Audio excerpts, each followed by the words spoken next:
सर्वांना सादर दंडवत प्रणाम. धर्मगप्पा विथ धनंजय या यूट्यूब चॅनलवरती सर्वांचं मनपूर्वक सहर्ष स्वागत आहे. जळेचा देव ते सावळेद्वार हा पायी रस्ता आता गाड्यांमुळे थोडासा मंदावला आहे. लोकांची संख्या रोडावलेली आहे, परंतु इच्छा असेल तर काहीही होऊ शकतं. माझ्या पाठीमागे तुम्ही बघता हा सावळेद्वारला जातो आणि हा आपला आहे जाळीचा देवाचा डोंगर, जाळीच्या देवाच्या ह्या पायऱ्या. पण जर देवाने दिलेले पाय, देवाने दिलेले शरीर देवासाठी वापरलं तर देवाची कृपा व्हायला काही वेळ लागत नाही. आणि असंच आपल्या बुलढाणा आश्रमातील श्री गोपाल आश्रमातील अनेक जण संत महंत येत असतात. काही काही 70-80 वर्षाचे सुद्धा येत असतात.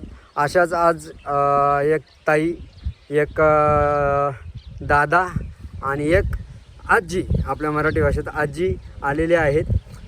त्यांचं वय बघूयात, त्यांना विचारूयात आणि पुन्हा एकदा सांगेल, मला जमेल का, माझ्याकडून होईल का.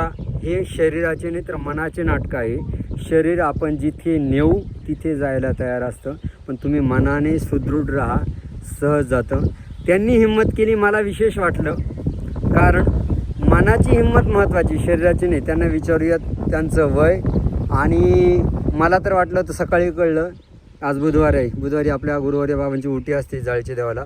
आणि बुधवारी त्या आल्या होत्या, कोणीतरी सांगितलं म्हणे ते सावळेद्वारला जाणार आहे.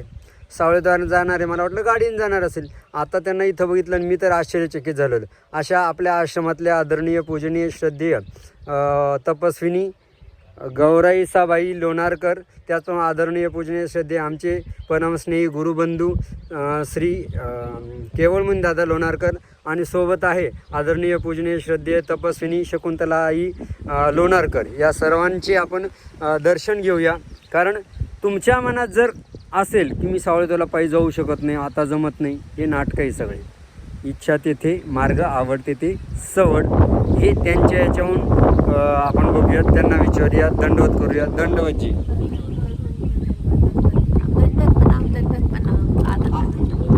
आप बताओ कितना एज कितनी है आपकी?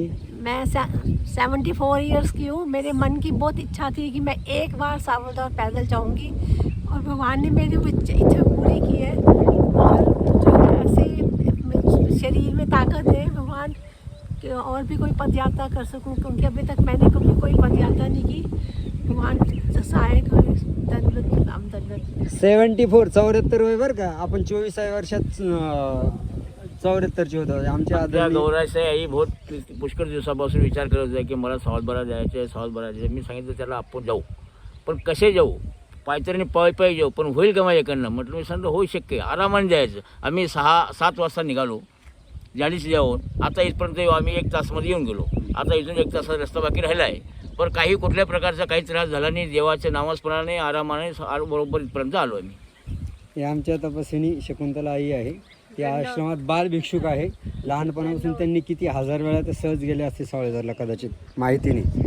तर हे तुम्हाला कशासाठी सांगितलं, इच्छा तेथे मार्ग, आवड तेथे सवड. जर तुम्हाला तुमचं आयुष्य जर व्यवस्थित तंदुरुस्तीत घालवायचं असेल, 74 वय बरं का. 74 म्हणजे आम्ही 50मध्ये 40मध्ये, आमच्यासारखे ते 40मध्ये नाही ना बाबा, आता कुठं शक्य आहे का.